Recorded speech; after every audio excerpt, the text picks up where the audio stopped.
Bonjour, je m'appelle Jean-Jacques Nantel.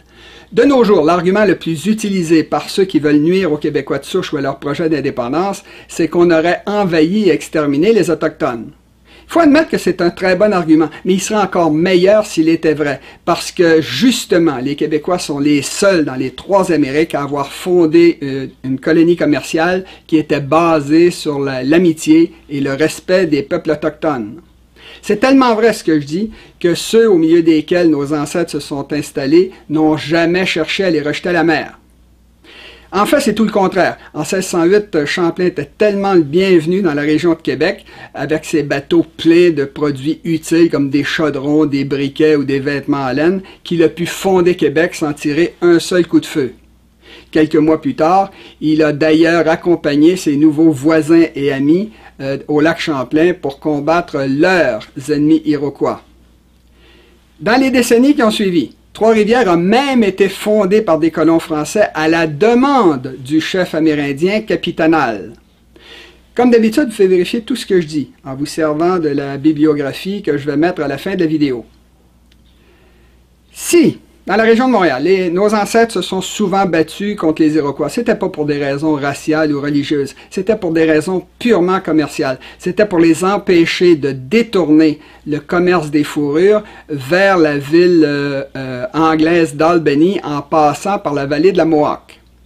C'est d'ailleurs pour contrôler économiquement la région des Grands Lacs que les Iroquois se sont lancés en 1648 dans une guerre d'extermination des Hurons, dont les survivants ont été obligés de quitter leurs terres ancestrales pour aller se réfugier dans la région de Québec, où ils vivent encore. À peu près à la même époque, les Abénaquis ont fait exactement la même chose. Encore d'autres fous qui ne craignaient pas qu'on les extermine. Plus à l'ouest, c'est vrai, nos ancêtres ont massacré les renards, mais c'est parce qu'eux-mêmes massacraient nos alliés illinois. Parce que, ailleurs dans l'ouest, les relations étaient tellement bonnes entre les Autochtones et les coureurs de bois solitaires qui achetaient de la fourrure que ça a fini par donner naissance à des peuples métis qui parlaient français. Comme tous les peuples latins, nos ancêtres étaient beaucoup plus enclins que les Anglais, par exemple, à marier des Autochtones, ce qui fait que nous avons tous un peu de sang amérindien. Pendant le régime français, même un noble comme Frontenac faisait tout ce qu'il pouvait pour respecter les coutumes et les droits des peuples autochtones, comme d'ailleurs l'exigeaient les rois de France.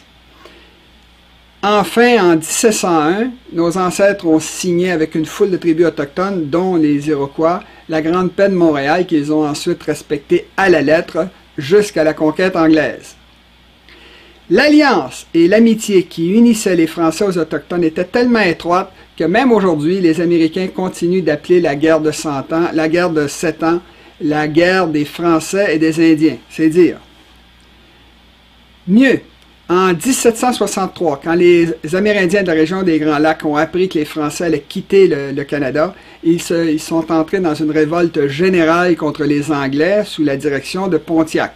Il faut croire qu'eux aussi avaient une assez bonne opinion de nous. La simple vérité, c'est que de 1763 jusqu'à aujourd'hui, les Amérindiens ont été sous le contrôle politique total et complet des Anglais et de leurs descendants, qui en ont d'ailleurs profité pour leur voler leurs terres, pour les refouler dans des réserves et pour mettre leurs enfants dans des pensionnats où ils étaient punis quand ils parlaient leur langue. Les Québécois, qui sont restés des vaincus, n'avaient rien à dire là-dedans. Par la suite, les conflits contre les Métis de l'Ouest, contre lesquels certains Canadiens français se sont opposés, les constantes chicanes avec les cris de la baie James, ou la fameuse crise d'Oka de 1990, qui a vu des Mohawks affronter physiquement des soldats québécois, allaient tous servir la politique traditionnelle des Anglais qui consiste à diviser pour régner. Oui, c'est vrai. De nos jours, les Autochtones au Québec représentent seulement que 1,5% de la population. Mais ce n'est pas parce que nous les avons massacrés. C'est parce qu'ils ont été exterminés par des épidémies que les Européens du 16e siècle ont introduites en Amérique sans le savoir et sans y comprendre. Au 17e siècle, personne ne pouvait s'imaginer qu'un petit groupe de 1500 Françaises allait être les ancêtres d'un peuple qui deviendrait un jour 100 fois plus nombreux que les Amérindiens du Québec. c'est-à-dire des gens qui ont vécu ici pendant 11 000 ans et dont les cultures étaient parfaitement adaptées au pays et au climat. Même si les Québécois ne sont pas des anges, c'est quand même pas eux qui sont responsables des tragédies qu'ont vécues les Autochtones au cours des derniers siècles. Les vrais responsables, c'est la nature et les Anglais. Il commence à être temps que nous arrêtions de nous excuser de crimes que nous n'avons pas commis. Vous pensez pas?